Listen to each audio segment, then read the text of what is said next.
that I want to talk about tonight. And I'm going to share with you how I got this word, how it came to me, and why it is so important for you, I believe, to walk in it. As a matter of fact, it's not just a word, it's a number. It's a number the Lord gave me. Now sometimes in the prophetic, God does give us numbers. Numbers can represent a number of things. 6, the number of man. 7, the number of perfection. 8, the number of new beginnings. 12, the number of apostolic government. 50, the number of jubilee. The number of the Holy Spirit on the 50th day, the day of Pentecost. 120 represents the group that was on the day of Pentecost, a company. 70 represents elders, 70 elders of Israel. So, there's certain numbers that do represent 30, 60, 100-fold. So numbers can be prophetic. The number 2 is a very powerful number that God can give you. That means doubling, multiplying. So numbers can be very prophetic. And when I talk about the prophetic, I try not to get too deep because I know there are a lot of spooky folks out here. And I try to stay with the word. If you're going to be prophetic, at least know the word. It's not enough to run around prophesying to everybody. You don't want to study your Bible. You don't want to be taught the word. Know the word, because the word will keep you from being goofy, weird, and spooky. So before I came into the prophetic, I was exposed to the teaching movement in the 80s. I was exposed to the Word of Faith movement. So I really got involved in very strong teaching and studying the Word and studying about faith and healing and prosperity and confession and deliverance. And I really became a strong student of Scripture. And then I got involved in the prophetic ministry, but I had that strong foundation of Scripture, because I don't care how much you prophesy, it can't contradict the Word. Can't contradict the word. And so I've often talked about 12 being the number of government, 12 months of the year, 12 tribes, 12 apostles. It represents apostolic government, and it's a very powerful number. And I've often talked about numbers. Sometimes you can have dreams with numbers in them. Sometimes God can give you a number. God can show you a number. It's a way that God can speak to us. So this number God gave me is the number 1,000. Somebody say 1,000. This number, I've never studied it. I've never thought about it. I've never preached it. I've never heard anyone preach it. So I'm not up here being a spiritual plagiarist. I'm not plagiarizing from anyone. There's a lot of that going on in the church. Folks take other folks' stuff and preach it like it's theirs. Amen. If you get something from somebody else, at least that folk know where it came from. It's called plagiarism. People preach other folks' sermon and folk think you got it. At least let them know where you got it from the first time. And the second time you can act like it's yours, but at least give credit one time. Yes, sir. But I'm going to read, I want you to open your Bibles to Psalm 144. And 144 is even a very prophetic number. 144 is a multiple of 12. 12 times 12. It's a very apostolic number. There were 144,000 in the book of Revelation. It represents a first fruits company. It represents an apostolic company. 12 times 12. There were 12,000 from each tribe, multiplied by 12, 144,000. So I'm going to share tonight this number, but I'm going to do it in an apostolic way. Even though it's prophetic, I'm going to do it in an apostolic way, because the Lord began to show me something about this that I feel, and I was intending on preaching it on one Sunday. So I preached a message on it, but then as I began to study it, the Lord said, don't stop. I want people to step into a realm that they've never been in before. Tell somebody, get ready for a new realm. Now, if you don't want a new realm, this is not for you. You want to stay where you are, I'm not going to be angry with you. You don't want to move any higher, go any deeper, go any further. Pray God, if you're satisfied where you are, God bless you. You'll go to heaven one day. I love you, but I don't believe that God has called us to remain on the same level all the time. We're not coming to church worshiping God, hearing the word, having conferences so we can just do the same thing that we've been doing the last 15 years. There's some new places, new platforms, new levels, new breakthroughs, new finances, new grace, new favor, new power. Hallelujah. I've been preaching from my phone. I've always been a paper Bible person, but I'm trying to keep up with the millennials, the young folk, because they all come to church with phones now. That's right. They don't even carry Bibles. That's right. We used to carry Bibles, mark them all up, pages falling out, because you know when you got your Bible, you know where everything is. So I'm going to read Psalm 144, and I want you to follow me. It says, "Blessed be the Lord my strength, which teaches my hands to war and my fingers to fight." So this is a warfare deliverance song. Somebody say warfare and deliverance. Verse 2, "My goodness, my fortress, my high tower, my deliverer, my shield, and he in whom I trust, who subdueth my people under me. Lord, what is man, that thou takest knowledge of him? O the Son of Man, that thou makest account of him. Man is like to vanity. His days are as a shadow that passeth away." Verse 5, "Bow thy heavens, O Lord, and come down. Touch the mountains, and they shall smoke. Cast forth lightning, and scatter them. Shoot out thine arrows, and destroy them. Send thine hand from above, rid me, and deliver me out of great waters, from the hand of strange children." So here the psalmist is dealing with some people in his life that are causing him to be in bondage.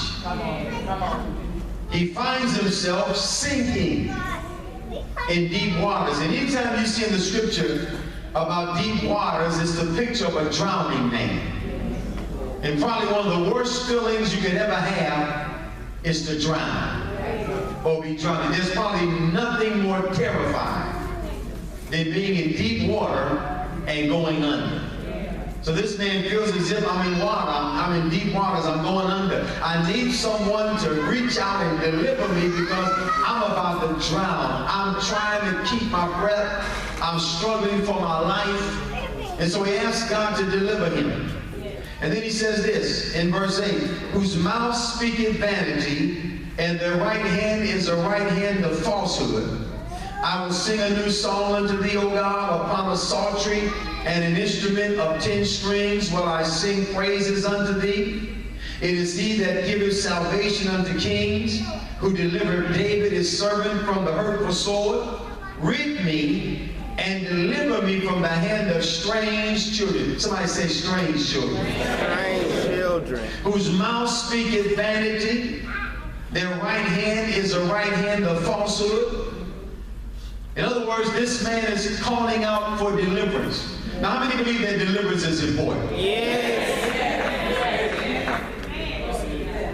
But tonight I'm going to show you that deliverance not only sets you free from people, from words, from tongues, but deliverance is designed by God. Not just to get rid of something, but to bring you into something. Let me say that again. Because sometimes in deliverance, we emphasize the getting out, coming out. But God never brought Israel out, not to bring them in. See, coming out is one thing. Being delivered from demons is one thing. Getting devils cast out is one thing. Going through deliverance is one thing. Being set free is one thing. Getting depression, getting hurt, getting anger, bitterness, lust, perversion, poverty, lack, witchcraft out of your life is one thing. But it's not just designed for you to be free from something. It's designed to get you free from something that you might begin to move into something else.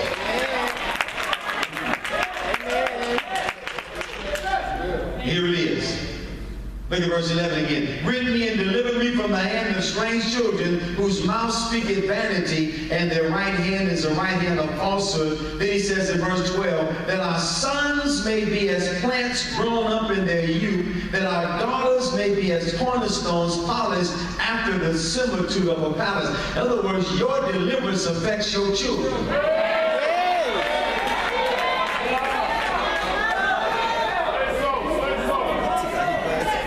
Your children get blessed when you get delivered.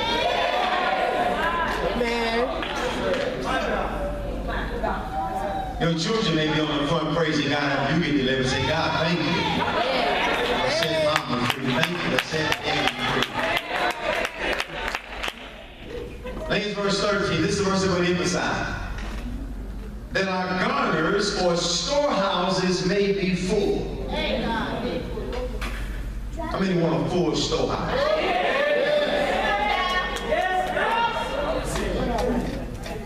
That our garners may be full, affording all manner of store, that our sheep may bring forth thousands. Somebody say thousands. That our sheep may bring forth thousands and 10,000. Say 10,000. 10,000.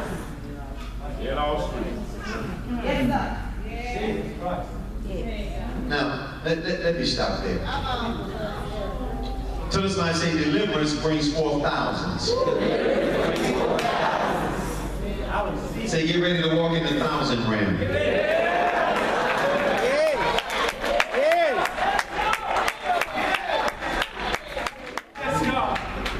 Now, I'm going to talk about this number tonight. I'm going to give you some different references in Scripture. I don't know how long we'll be able to talk about it, because there's so many references to the number 1,000 in Scripture. Until when I began to study it, I became amazed at what God was saying to me about this revelation of thousands.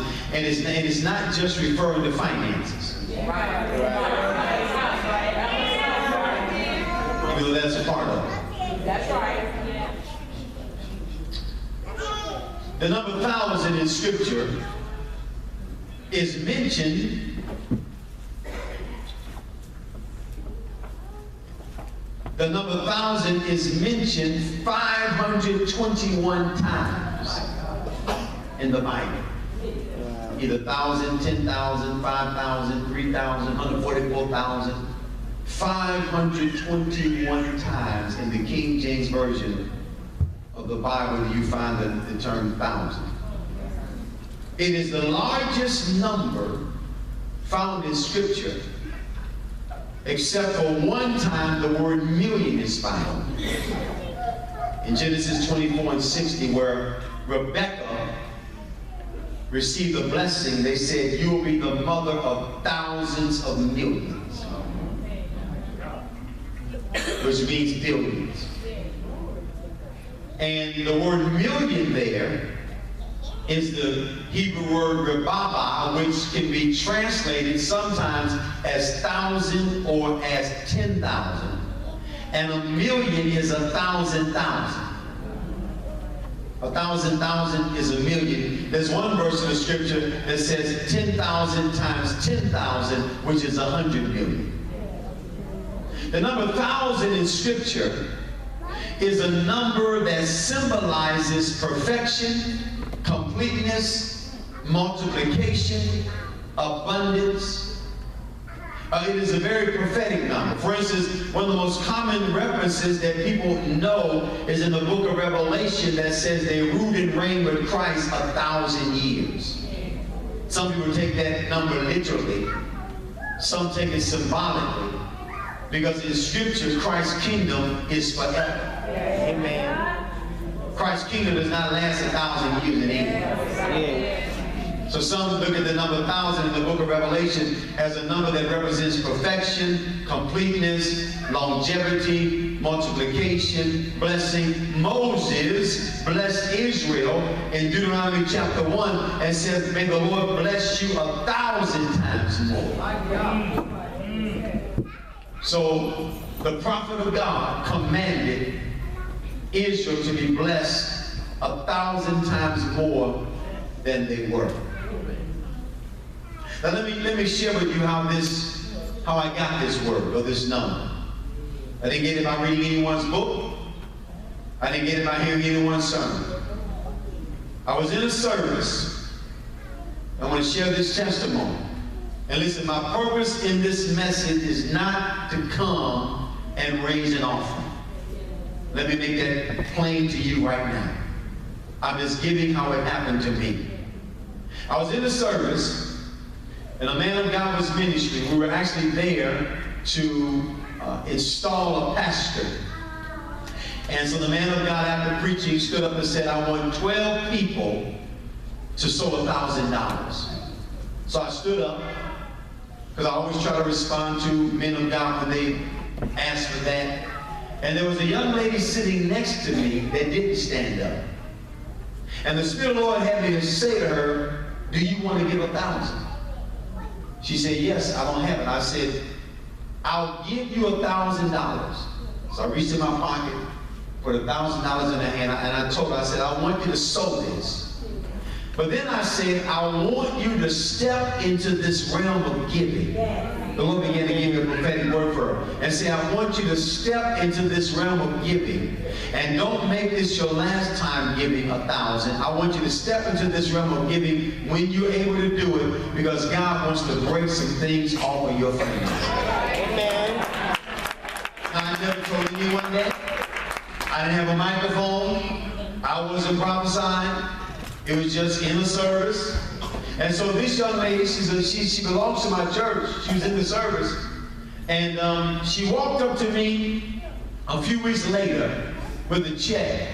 And she said, Pastor, I'm sowing my first 1,000 in the offering today. She said, I've been saved over 10 years. I've never given this amount before in my life, but I want to sow it. And I said, keep doing it.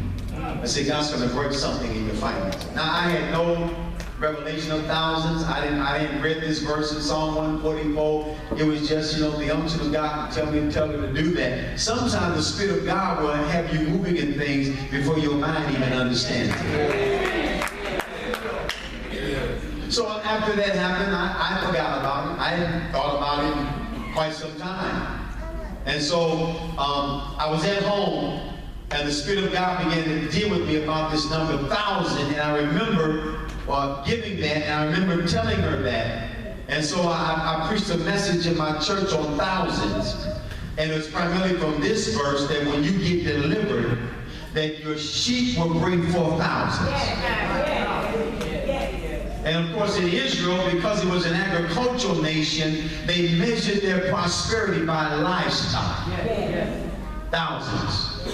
And so, for instance, Job, after he was restored, Job had 14,000 sheep. That's a lot of sheep.